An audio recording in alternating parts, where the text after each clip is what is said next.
जदयू के बड़े नेता ने चिराग पासवान को महागठबंधन में आने का न्योता दिया है और साथ ही नीतीश बाबू दिल्ली से पटना पहुंच गए हैं। आज विपक्षी एकता करने गए थे। इन तमाम बातों को लेकर हम बात करेंगे बिहार पॉलिटिकल अपडेट्स में। और औपचारिकता के लिए मैं बता देता हूं कि आप देख रहे हैं झकास भारत। मेरा नाम हुआ रविकांत।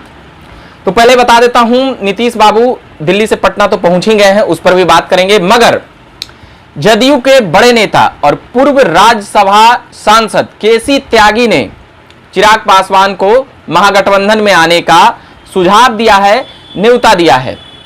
उनका कहना था कि जो चिराग पासवान के पिताजी थे यानी रामविलास पासवान, वह बड़े समाजवादी नेता के गिनती में आते हैं और साथ ही वह दलित के भी देश भर के बड़े नेता में थे। वहीं नीतीश कुमार, लालू यादव और शरद यादव जैसे सरीखे नेता जो समाजवादी नेता थे, उसमें रामविलास पासवान भी थे।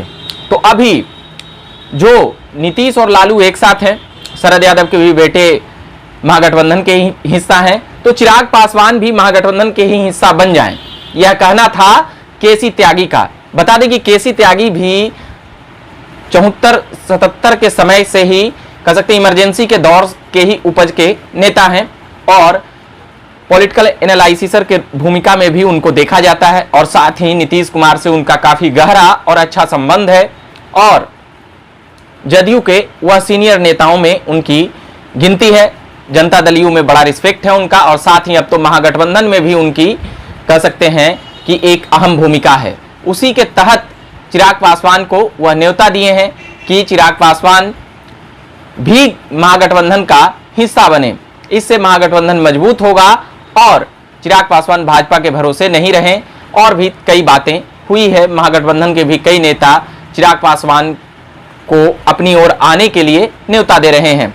ये बात थी केसी त्यागी की। बता दें कि ये कोई छोटा मोटा नेता नहीं बोल रहा है, जदयू के बड़े नेता और सीधे तौर पे कह सकते हैं कि जो रामविलास पासवान, शरद यादव, नीतीश कुमार और लालू यादव के समय के नेता रहे हैं केसी त्यागी। तो उन्होंने एक प्रस्ताव दिया है, ऑफर दिया है। बाकी यह देखना है कि चिराग पासवान इन बातों पर क्या कुछ कहते हैं और क्या कुछ सोचते हैं। वैसे अभी फिलहाल उनका कोई महागठबंधन में जाने का मूड मिजाज नहीं है।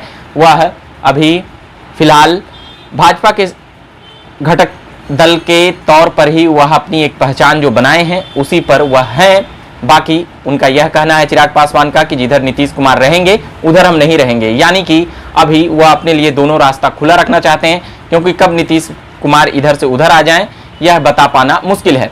मगर जो अभी बड़ी बात है, विपक्षी एकता करने गए थे नीतीश बाबू दिल्ली में, राहुल गांधी से मिलते हुए नजर आए, मल्लिकार्जुन खड़गे से भी और साथ ही अंततः अरविंद केजरीवाल से मिलकर मीडिया से मुखातिब हुए और भी वाम दलों ऐसी तमाम दलों से उनके मिलने का लगातार सिलसिला जारी है।